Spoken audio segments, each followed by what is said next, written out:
जय श्री कृष्णा। आइए सुनते हैं भाद्रपद मास में सुनी जाने वाली 25वें दिन की कथा। हिमालय की तराई में एक सघन वन था।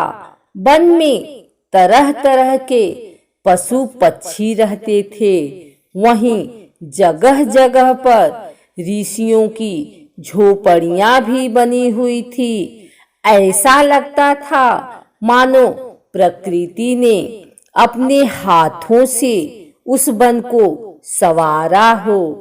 उन्हीं झोपड़ियों के पास एक तेजस्वी युवक बहुत दिनों से अंगूठे के बल खड़ा होकर तप में लीन था।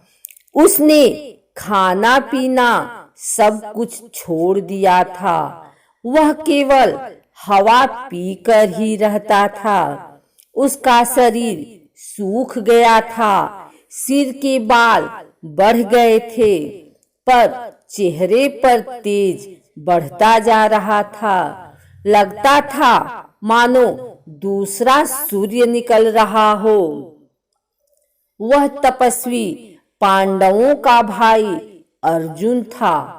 वेद व्यास की सलाह से वह दिव्यास्त्र प्राप्त करने के लिए शिव जी को प्रसन्न करने की चेष्टा कर रहा था, क्योंकि छली षड्यंत्रकारी और पापी कौरवों को हराने के लिए शिव जी की शरण में जाने के अतिरिक्त बेसहारा पांडवों के पास अब कोई चारा नहीं रह गया था। अर्जुन के तप से आसपास की धरती जलने लगी। झोपड़ियों में रहने वाले ऋषि मुनि घबरा उठे। वे अर्जुन को समझाने लगे कि वह ऐसा कठिन तप न करे, पर अर्जुन ने उनकी बातों पर ध्यान नहीं दिया। ध्यान भी वह कैसे दे सकता था? उसे तो अधर्म और अन्याय को मिटाने के लिए शिव जी से दिव्यास्त्र प्राप्त करने थे। अतः वह तप में लगा रहा। अर्जुन ने जब ऋषियों की बात पर ध्यान नहीं दिया तो ऋषिगण सामूहिक रूप से शिव जी से प्रार्थना करने लगे। प्रभु, अर्जुन के तप से धरती जल रही है। अगर आप उसे रोकेंगे नहीं तो इस वन में हम लोगों का रहना कठिन हो जाएगा। उसी समय आकाशवाणी हुई, ऋषियों घबराओ नहीं, अर्जुन पूर्व जन्म का देवता है। उसके तप से तुम्हारा अनिष्ट नहीं होगा। वह मुझसे दिव्यास्त्र लेना चाहता है। मैं उसके तप से प्रसन्न हूँ। यह बाणी स्वयं भगवान आशुतोष की थी। अर्जुन बड़ी श्रद्धा से उनकी आराधना में लगा रहा। अर्जुन की तपस्या से भगवान बहुत प्रसन्न हो गए।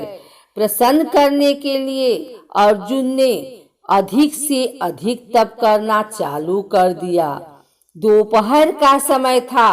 अर्जुन अपनी पूजा की माला भगवान के चरणों पर चढ़ा रहा था।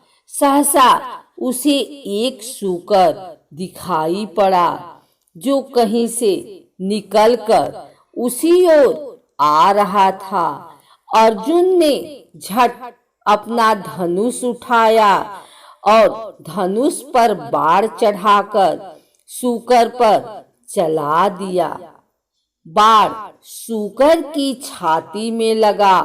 वह धरती पर गिरकर कुछ देर तक तड़पकर सदा के लिए सो गया। अर्जुन के बाण के साथ ही साथ सूकर की छाती में एक और भी बाण लगा था। वह बाण एक किरात का था, जो दूर से सूकर का पीछा करता हुआ आ रहा था। सूकर जब धरती पर गिरा तब अर्जुन और किरात दोनों सूकर के पास जा पहुँचे। अर्जुन ने कहा, सूकर की मृत्यु उसके बाण से हुई है, पर किरात ने उसकी बात का विरोध किया।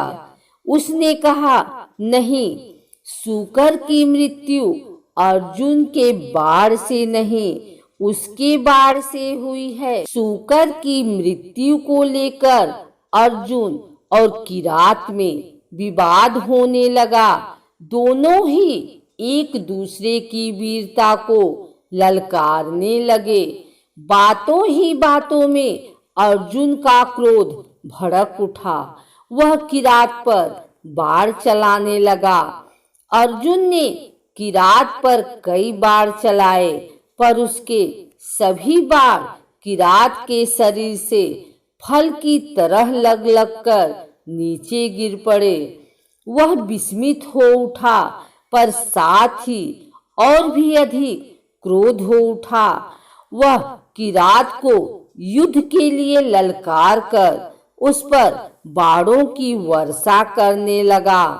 फलतः किरात भी युद्ध के लिए तैयार हो गया। किरात और अर्जुन दोनों में युद्ध होने लगा।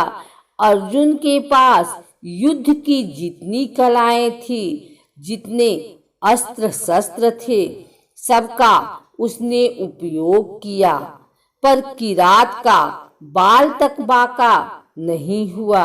यह पहला अवसर था जब अर्जुन के बाण विफल हुए थे।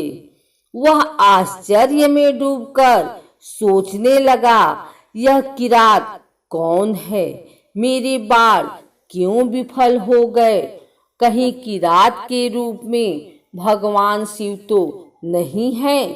अर्जुन की आंखें बंद हो गई। वह हाथ में धनुष बाण लेकर खड़ा था। वह आंखें बंद करके सोचने लगा, अवश्य किरात के रूप में शिव जी ही हैं। मेरे बाण भगवान शंकर को छोड़कर और किसी पर विफल नहीं हो सकते थे। अर्जुन ने आंखें खोलकर देखा, सामने कोई नहीं था। किरात इधर उधर कहीं भी दिखाई नहीं पड़ा। अर्जुन के मुख से अपने आप ही निकल पड़ा, भगवान शंकर, भगवान आशुतोष। सहसा अर्जुन के गले में एक माला आ गई। यह उन्हीं मालाओं में से एक थी जिन्हें अर्जुन भगवान के चरणों में चढ़ाया करता था। अर्जुन को विश्वास हो गया कि किरात के रूप में भगवान शिव ही उसके शौर्य की परीक्षा ले रहे थे। अर्जुन का मन शक्ति और श्रद्धा से भर गया। वह पुलकित होकर भगवान शंकर की प्रार्थना करने लगा। भगवान आशुतोष प्रसन्न हो उठे। उन्होंने प्रसन्नता भरे स्वर में कहा, अर्जुन, मैं तुम्हारी वीरता की परीक्षा लेकर परम संतुष्ट हुआ हूँ। मैं तुम्हारी इच्छा के अनुसार ही तुम्हें पाशुपतास्त्र दे रहा हूँ। इससे तुम तीनों लोकों को जीत सकोगे। अर्जुन का उद्देश्य पूर्ण हुआ।